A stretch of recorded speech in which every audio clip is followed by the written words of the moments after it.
Hello बच्चों, तो आज हम लोग बात करने वाले हैं प्रश्नावली 10.1 का क्वेश्चन नंबर 2, जो कि बहुत ही आसान है। बस आपको समझने की जरूरत है। यहाँ पे बोला है रिक्त स्थानों की पूर्ति कीजिए। यहाँ पे कुछ कथन दिया हुआ है, यहाँ पे कुछ कुछ जगह छोड़ दिया गया है। जैसे यहाँ पे, यहाँ पे, यहाँ पे, यहाँ पे, इसमें हम कुछ कुछ भरेंगे। तो यहाँ पे बोला है किसी वृत्त की स्पर्श रेखा उसे डैश बिंदुओं पर प्रतिच्छेद करती है। अब आपको मालूम हुआ कि अगर ये स्पर्श रेखा होता क्या है जी, यहाँ पे कोई एक रेखा होता है, जैसे सॉरी एक वृत्त होता है। स्पर्श रेखा क्या होता है जी, वृत्त को छूकर ऐसे जाता है, ऐसे ही जाता है। तो हम देखिए कितने बिंदु पर स्पर्श किया है जी।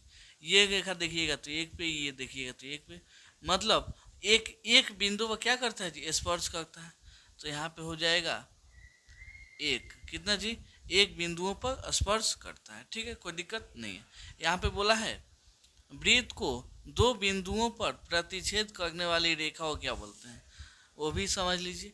यहाँ पे क्या है जी, यहाँ पे ये वृत्त है और दो को बिंदु पर प्रतिच्छेद करने वाले, एगो यहाँ पे, एगो यहाँ पे।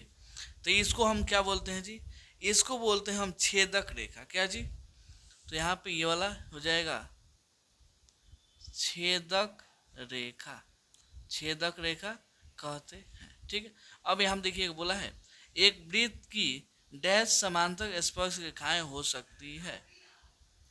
एक वृत्त की कितनी समांतर स्पर्श रेखा हो सकती है। समांतर मतलब आमने सामने।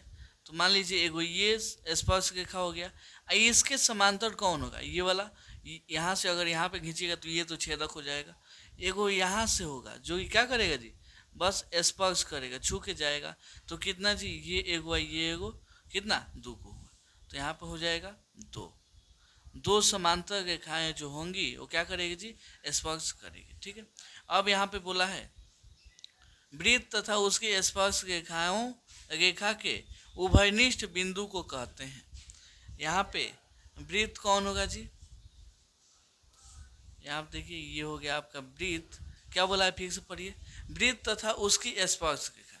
ये वृत्त, इसकी स्पर्श रेखा मान लेते हैं ये। उसके बाद बोला है स्पर्श रेखा के उभयनिष्ठ बिंदु को, इसको क्या बोलते हैं जी, इस वाले बिंदु को आप देखिएगा तो स्पर्श बिंदु बोलते हैं। तो यहाँ पे हो जाएगा स्पर्श बिंदु, बिंदु कहते हैं। ठीक है, तो बस इसका यही क्या होगा जी, आंसर हो गया। तो उम्मीद करता हूँ आपको ये क्वेश्चन बहुत अच्छे से समझ में आया होगा। चलिए मिलते हैं अगले वीडियो में अगले क्वेश्चन के लिए, तब तक के लिए धन्यवाद।